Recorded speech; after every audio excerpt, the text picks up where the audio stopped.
Welcome to the Bình Phước radio, television station, and newspaper.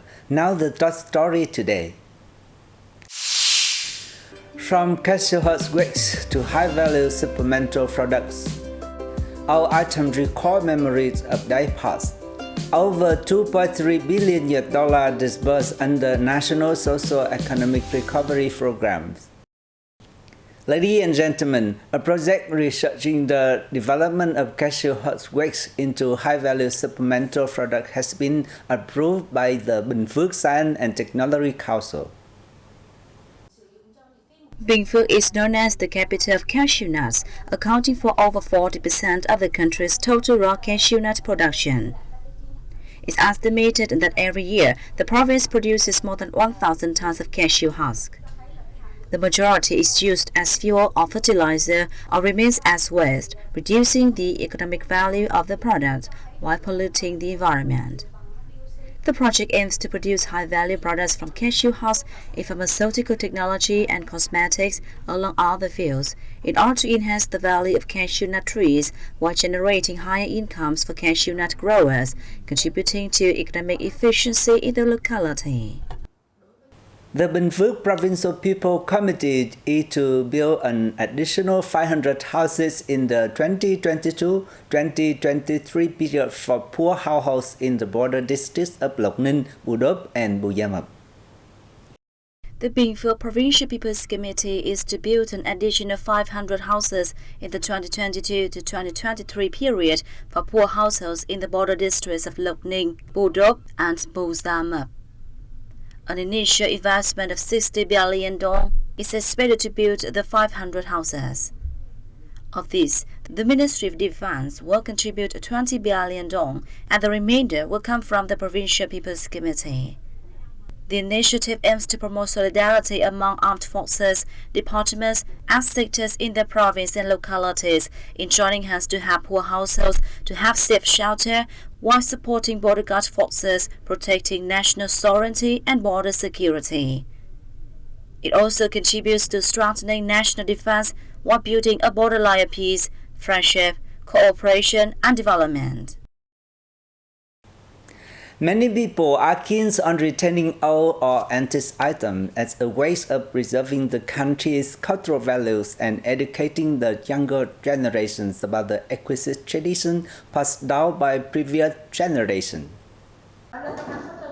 The family of 67-year-old Hong in Truyền district in Bình Phước province owns many objects dating back to the 1990s.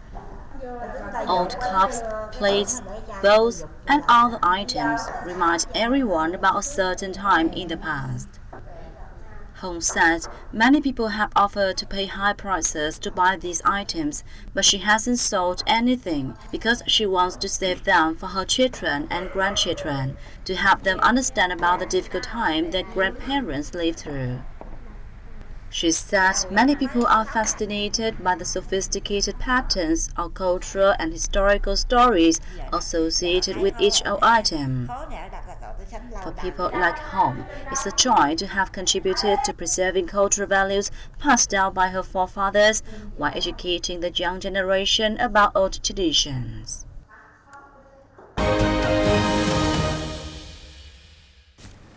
Ladies and gentlemen, the local labor market has changed a great deal, especially with Vietnam becoming an attractive destination for foreign investors. The country's labor export strategy has therefore been modified to meet employees' requirements. Upon graduation, the 100 students at this auto training class will be picked up by labor export partners in Japan to work at the Mitsubishi Group factory. In addition to possessing solid workplace skills, they have also learned both English and Japanese. These workers have been supported by Japanese employers with interest-free loans to cover their training costs. The salary of these workers is much higher than for unskilled workers, starting at nearly 30 million dong, equivalent to $1,275 a month, excluding overtime on a 5-year contract.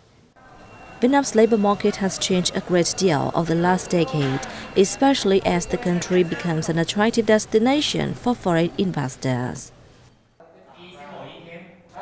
Workers and experts trained to work abroad will be able to become key personnel in Vietnam's development. More than 2.33 billion US$ has been disbursed so far to financially support people and enterprises hurt by the COVID-19 as part of the National Social Economic Recovery and Development Programs, according to the report by the Ministry of Planning and Investment. Of the total, over 10 trillion Vietnam dong has been provided in soft loans through the Vietnam Bank for Social Policies. About 4.5 million affected laborers have received over 3.04 trillion Vietnam dong in housing rental assistance. Value-added tax and environment tax on jet fuels have been lowered, resulting in a total tax reductions of some 34.97 trillion Vietnam dong as of August 26. The State Bank of Vietnam has been pursuing flexible fiscal and monetary policies while focusing on addressing legal and institutional issues to accelerate the disbursements of public investment and foster the effective use of the funding sought from the program. The manufacturing sector is a driving force behind economic growth, but manufacturers are still outcompeted by foreign rivals when it comes to core technology, according to insiders. Experts attributed the technological inferiority to domestic firms' limited resources and an inadequate labor force. The manufacturing sector has been developing asymmetrically with an over-dependence on FDI firms. The economic over-representation of the firms can be observed visibly in the heavy industrial subsector.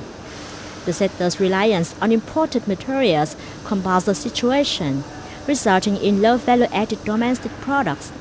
Industrial transition over the past few years undoubtedly has been favored largely by FDI firms rather than domestic ones. Relevant ministries call for favorable policies to keep firms well informed about advanced technologies and facilitate the emergence of big firms, which act as a catalyst for an industrial leap forward. Insiders said not only should the manufacturing sector be heavily invested, but also should supporting industries which supply the former with fuels, components, and materials. Archaeological excavation has been carried out at the Thăng Long Imperial Citadel relic site since late 2002, and the previous complex has unearthed evidence from many millennia of the Thăng Long, Hanoi. Excavations at the citadel between 2002 and 2004 discover various exhibits and architectural traces of various dynasties, paving the way for further research and conservation work. More effort is required in the research, conservation, and development of heritage values at the Thăng Long Hanoi Imperial Citadel.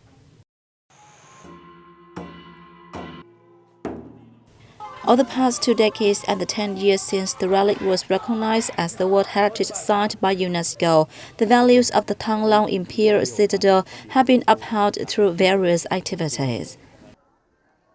The Thăng Long Imperial Citadel is a cultural, historical, and archaeological relic of Vietnam and a cultural heritage of the world that needs further effort in research, conservation, and development.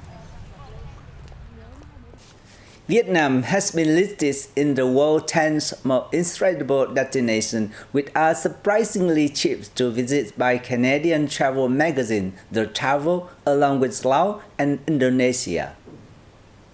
Vietnam is among the cheapest countries to visit and among the most underrated, the magazine said. Eating local dishes will only cost you a few dollars per meal, and a cup of iced coffee is less than $1. The drink has become an indispensable part of Vietnamese daily life in recent years, with millions starting their day with a cup in the morning. The travel also recommended tourists to explore Vietnam by bus or train with cheap fares. If visitors don't mind slow and long-distance travel, then buses and trains around Vietnam are among the most affordable in the world, making it easy to explore all of this beautiful country. There are many beautiful untaught islands in the south-central province of Khánh Hòa, home to the famous Nha Trang Bays, one of which are Diệp Sơn Island, located in Vân Phong Bay. Diệp Sơn consists of 3 small isolated islets.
And that's all for today. Thank you for your watching. Goodbye and see you next time.